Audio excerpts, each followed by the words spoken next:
خليني احكي لك موقف كده اكيد حصل معاك او مع حد تعرفه. تيجي تعدل سطر واحد في الكود تقول يعني تعديل بسيط، وفجأة تلاقي نفسك بتعدل 50 يونت تيست ولا اكتر. مش معنى انا يا عمي، ما اي حد في العيله يقوم بالعمليه وربنا يكرمه. او السيناريو الاشهر، كل اليونت تيست خضرة تقول لك ان الدنيا تمام، تطلع برودكشن والعملاء يبداوا يشتكوا. لا هتغلط هنغلط يابا، مش عايز غلط بالصلاه على النبي. ساعتها بتسأل نفسك طيب هو احنا بنكتب يونت تيست ليه اصلا؟ تعالوا نفهم الموضوع ده مع بعض واحده واحده. النقطه الاولى، عندك فانكشن بتجمع رقمين وقلت تعمل لها يونت تيست، حاجه طبيعيه، بس بدل ما تختبر النتيجه لقيت نفسك بتختبر ازاي الجمع حصل، استخدمت متغير ولا لا، فور لوب ولا لا. طيب تخيل بقى مبرمج تاني جه بعدك غير طريقه التنفيذ والنتيجه لسه صح بس اليونت تيست تفشل.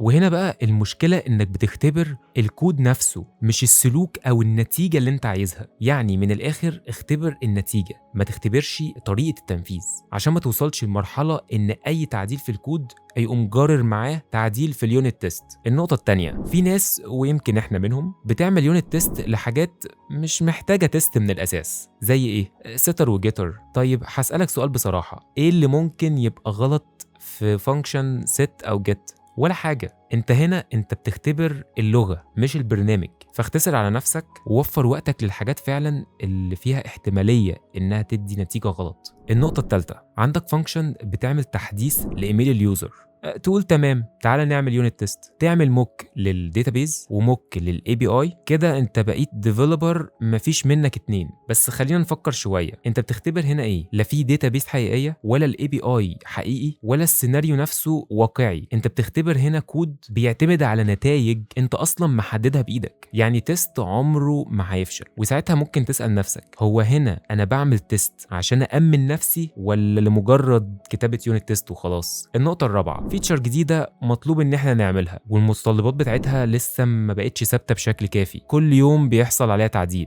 في الحاله دي انك تكتب يونت تيست من بدري ممكن تكون مجهود مش في مكانه الصح الحقيقه، والافضل ان انت تعتمد على انك تعمل تيست بشكل يدوي بنفسك او فريق الكيو اي، ولما الدنيا تبقى تمام وتبقى خلاص استقريت ان الكود كده والفيتشر دي تمام، ابدا بقى ايه، اعمل اليونت تيست بتاعتك. ولو لقيت ان اصلا كتابه اليونت تيست بتاخد نص وقتك فيا تعملها صح من الاول يا ناجلها شويه. النقطه الخامسه، كنت شغال ان انا بعمل فيتشر او ميزه وكانت بتعتمد على الوقت. لو الساعه كانت قبل 12 الظهر كنت بظهر رساله اللي هي صباح الخير، بعد 12 الظهر او مساء الخير. عملت تيست والدنيا كانت شغاله تمام على الجهاز بتاعي، وركز في دي كانت شغاله على جهازي انا بس.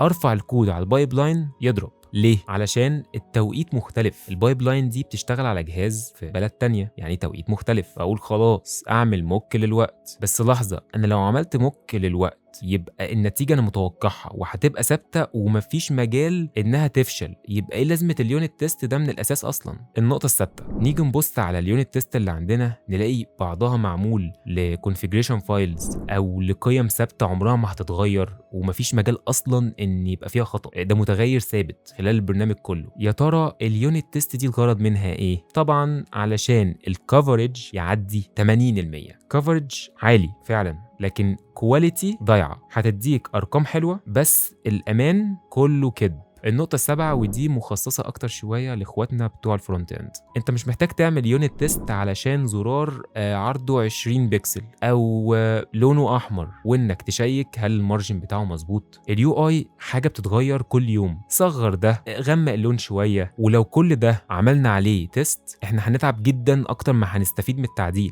ولو لاحظت إن أي تعديل في اليو أي بيحتاج إنك تروح تعدل اليونت تيست يبقى لازم تفكر تاني هل اليونت تيست دي فعلا ضرورية ولا ممكن تقعد جنب اخواتها في الزباله. اليونت تيست هو مش عدو، بس برضو احنا مش لازم نستخدمها عمال على بطال كده في اي حته. الفكره مش ان انت تقعد تكتب تيست كتير، الفكره انك تكتب صح، تكتب التيست ده فعلا احنا محتاجينه هنا او محتاجينه عشان نعمل تيست للفيتشر دي. ركز على التيست انه يديك امان حقيقي مش ارقام ولا مجرد احساس ان كل حاجه تمام وخلاص يلا اطلع برودكشن وتتفاجئ في الاخر. وبكده اكون خلصت حكايه النهارده، ولكن حكايتنا لسه مخلصتش، واشوفكم في الحكايه اللي جايه على كودكس لاين، والسلام عليكم.